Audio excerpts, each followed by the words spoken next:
இலங்கையிலிருந்து வெளிநாட்டில் போயிட்டு வேலை செய்கிறவங்களுக்கு இலங்கை அரசாங்கம் 2 முக்கியமான செய்திகள் இன்றைக்கு சொல்லியிருக்குது.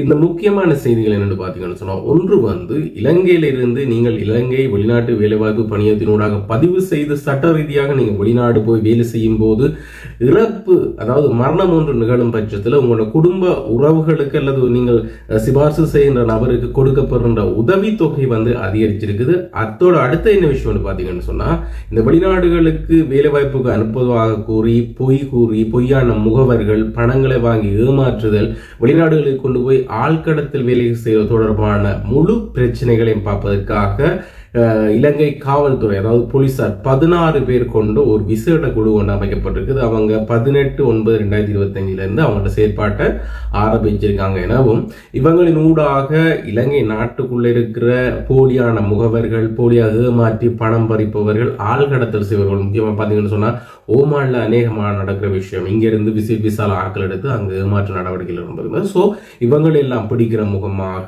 ஒரு குழு ஒன்று நியமிச்சிருக்காங்க. ஸோ இப்போ இன்றைய செய்தியில் நாங்கள் வந்து இது தொடர்பாகத்தான் நாங்கள் பார்க்க இருக்கிறோம். இந்த செய்தியை முழுமையாக பார்க்க முதல்ல இது வரைக்கும் என்னுடைய சேனலை நீங்கள் சப்ஸ்கிரைப் பண்ணலன்னு சொன்னால் முதல்ல சப்ஸ்கிரைப் பண்ணி அது பக்கத்தில் ஒரு பை பட்டன் இருக்குது, அதை கிளிக் பண்ணுங்கள். அப்போ தான் இதே மாதிரி பிரியோசனமான வீடியோக்களை நான் எதிர்காலத்தில் பதிவேற்றம் செய்யும் போது உங்களுக்கு பார்க்கக்கூடிய இருக்கும். ஸோ இப்போ நம்ம வாங்க வீடியோக்குள்ள போகலாம்.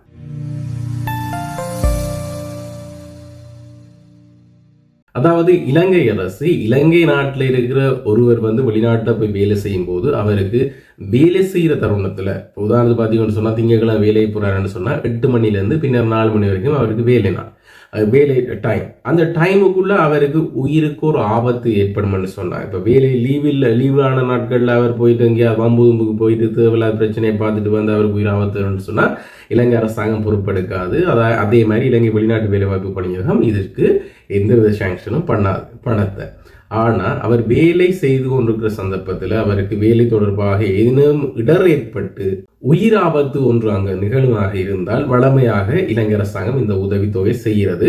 ஆனால் நிறைய பேர் இலங்கை அரசாங்கத்தின் மேல் நம்பிக்கையில் என்ன காரணம்னு சொன்னால், நிறைய பேர் வேலைவாய்ப்பு பணியத்தினூடாக பதிவு செய்யாமல் தான் வெளிநாடு போறவர்கள் அநேகமான 160% ஆட்கள் இலங்கை வெளிநாட்டு வேலைவாய்ப்பு பணியத்தில் பதிவு செய்யாமல் தான் போகணும். அது என்ன காரணம்னு சொன்னால், ஒரு சில பேர் ஆரம்ப கட்டத்திலேயே உள்ளால் அலுவல் பார்க்குறேன்னு போகிறார்கள். ஒரு சில பேர் வந்து ஆரம்ப கட்டத்தில் பதிவு செய்த பிறகு குறிப்பிட்ட அந்த பதிவு காலாவதியான பிறகு அதை ரினியூ பண்ணாமல் அடுத்த கட்ட வேலைக்கு தாங்கள் அனுபவிக்கிறவர்கள் சொல்லி கடல் ஏஜென்சியோட வெளியே போய்க்கல அவர்களுக்கான அங்கே பதிவு வந்து அங்கே சட்ட ரீதியாக உறுதிப்படுத்த முடியாமையின் காரணமாக இந்த இழப்பீட்டு தொகைகள் வந்து அநேகமான ஆட்களுக்கு வந்து கிடைக்கிறல்ல. அப்போ இலங்கை அரசாங்கம் தற்போது சொல்லுதுன்னு சொன்னால், இவ்வளவு காலமும் வேலை பார்த்து கொண்டிருக்கும் சந்தர்ப்பத்தில் இந்த வெளிநாட்டு தொழிலாளிக்கு இந்த வேலை தொடர்பாக ஏதேனும் இடர்கள் ஏற்பட்டு உயிராபத்து உண்டாங்க நிகழ்ந்ததாக இருந்தால் இவ்வளவு காலமும் நாங்கள் 6 லட்சம் ரூபாய் இலங்கை பணம் கொடுத்த நாங்கள் இனிவரும் காலங்களில் அவங்களோட குடும்ப உறுப்பினருக்கு, அதாவது அவர் சிபார்சு செய்கிற நபருக்கு வெளிநாட்டு வேலைவாய்ப்பு பணியத்தில் பழகும் போது அவருக்கு ஏதாவது பிரச்சனைன்னு சொன்னால் யார்கிட்ட இது தொடர்பாக அறிவிக்க வேணுமென்று ஒரு ஆளுக்கு எப்படின்னு தானே. அது இப்போ நீங்கள் திருமணம் முடிச்சாகலன்னு சொன்னால் மனைவியை கொடுத்துருப்பீங்க, இல்லாட்டி அம்மா அப்பான்னு கொடுத்துருப்பீங்க, இல்லாட்டி சகோதரங்கிற பேர் கொடுத்துருப்பீங்க. ஸோ அந்த நபருக்கு வந்து 20 லட்சம் ரூபாய் உதவித்தொகையாக இலங்கை அரசாங்கம் வழங்குவதாக உறுதிப்படுத்தியிருக்கு. அதாவது இனிவரும் காலங்களில், இவ்வளவு காலமும் 6 லட்சம் ரூபாய் கொடுத்த இடத்துல இனிவரும் காலங்களில் வெளிநாட்டில் வேலை செய்யும் போது ஏற்படுற இடரில் வந்து உயிர் இழந்தால் 20 லட்சம் ரூபாய் உங்களோட குடும்ப உறவினருக்கு கொடுப்பதாக இலங்கை அரசாங்கம் அறிவிச்சிருக்குது.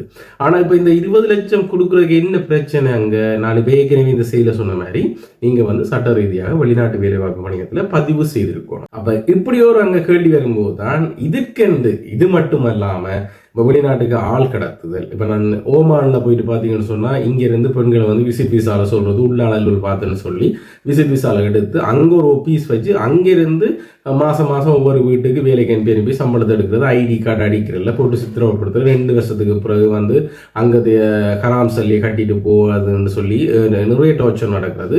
கிட்டத்தட்ட ரணில் ஆட்சியில் இருந்த காலப்பகுதியில் கூட ஒரு விசாரணை கூட நாங்கள் அனுப்பப்பட்டு அது ஒரு நாடகமாக முடிக்கப்பட்டு வந்த பிறகும் திரும்பவும் அது அதை விட பெரிதாக இடம்பெற்று கொண்டு. ஸோ இப்படியான செயல்கள் அதை விட நாட்டில் தற்போது பார்த்தீங்கன்னு சொன்னால் மத்திய கிழக்கு நாடுகள் மட்டுமல்லாது யூரோப் நாடுகளில் கூட இந்த பிரச்சனை நடக்குது. அதாவது கனடாக்கு வேலை எடுத்தாரன், யூகேக்கு வேலை எடுத்தாரன், பிரான்ஸுக்கு வேலை எடுத்தாரான்னு சொல்லி அநேகமான பணங்கள், முக்கியமாக இந்த தமிழர்கள் மத்தியில் வடகிழக்கு பிரதேசங்கள், இந்த மலைய பிரதேசங்கள் கூடுதலாக இந்த வெளிநாட்டு வேலைவாய்ப்பை நம்பியிருப்பவங்க. சில பேர் இப்போ வந்து பெரிய நாடுகள மோகம் காரணமாக யார் இவர் உண்மையாக காசு கேட்கிறார் பொய்யா கேட்கிறாருன்னு தெரியாமல் காசுகள் இழக்கிறது.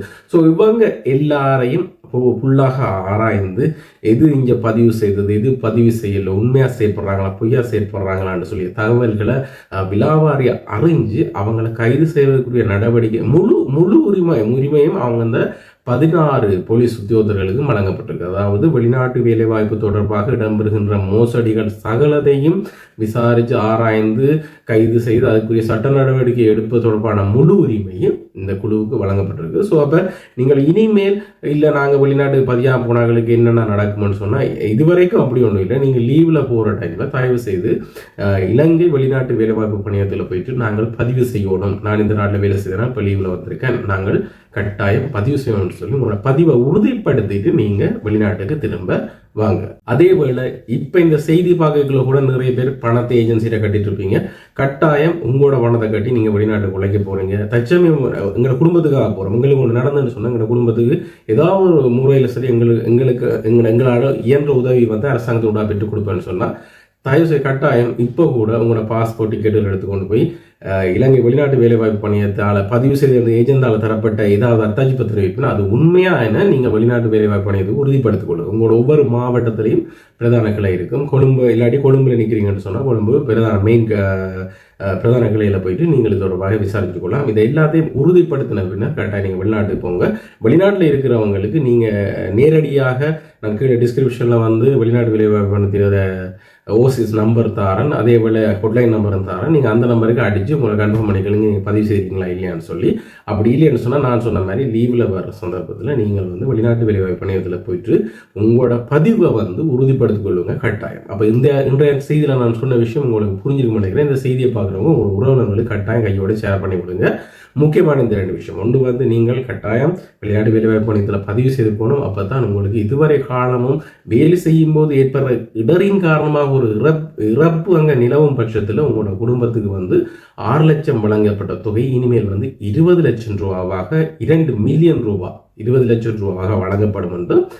இதற்கு பிறகு வெளிநாட்டு வேலைவாய்ப்புகள் தொடர்பாக இலங்கையில் இடம்பெறுகின்ற இந்த ஏமாற்று வேலைகள், மோசடிகள், இந்த போலியான முகவர்கள் மற்றும் இந்த ஆள்கடத்தல் சம்பவங்கள் தொடர்பான விசாரணைக்கென இலங்கை போலீசார் 16 பேர் கொண்ட ஒரு விசேட குழு ஒன்று இந்த மாதம் 18ஆம் தேதியிலேருந்து நிறுவப்பட்டு அவங்க செயற்பாட்டில் இயங்கி கொண்டிருக்கிறாங்க.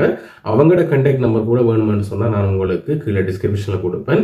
ஏதேனும் நீங்கள் இதுவரை காலம் பணத்துக்கிட்டு ஏமாறி இந்த வெளிநாட்டுக்கு அனுப்பாமல் அப்படியான பிரச்சனைகளை எதிர்கொள்றீங்களாக இருந்தால் அந்த நம்பரை கண்டெக்ட் பண்ணி அது தொடர்பாக விளக்கங்களை நீங்கள் கதைச்சு கொள்ளுங்க அல்லது முறைப்பாடை முன்வைங்க. நான் ஏற்கனவே இலங்கை வெளிநாட்டு வேலைவாய்ப்பு பணியத்தில் முறைப்பாடு செய்கிற இலக்கங்கள் கூட நான் உங்களுக்கு நிறைய செய்திகள் தந்திருக்கேன். ஸோ அதே மாதிரி தான் இந்த செய்திகளையும் இது தொடர்பாக நீங்கள் அறிவதற்கான அந்த ஹொட்லைன் நம்பர்ஸ்கள் வந்து நான் உங்களுக்கு கீழே விளக்கப்பட்ட பகுதியில் டிஸ்கிரிப்ஷன் என்ற பகுதியில் கொடுத்துருக்கிறேன். ஸோ இந்த செய்தியை ஒரு சில பேருக்கு டிஸ்கிரிப்ஷன் போய் பார்க்க தெரியாது, இந்த நம்பருக்கு எடுக்கிறேன்னு சொல்லி தெரியாமல் விளங்கி கொண்டிருப்பீங்க. ஸோ இந்த செய்தியை பார்க்குறவங்க நீங்கள் கீழே டிஸ்கிரிப்ஷனில் போய் அப்படியான நம்பரை பார்த்தீங்கன்னு சொன்னால் உங்களுக்கு தெரிஞ்ச 4 நண்பர்களுக்கு அல்லது இந்த வாட்ஸ்அப் குரூப், இந்த ஃபேஸ்புக் குரூப்பில் போய் கூட நீங்கள் இதை வந்து ஷேர் பண்ணலாம். இது என்னுடைய செய்தி மட்டும் இல்லாமல் இது உத்தியோகபூர்வ செய்தியின் காரணமாக நீங்கள் நிறைய செய்திகளை பார்த்துருப்பீங்க.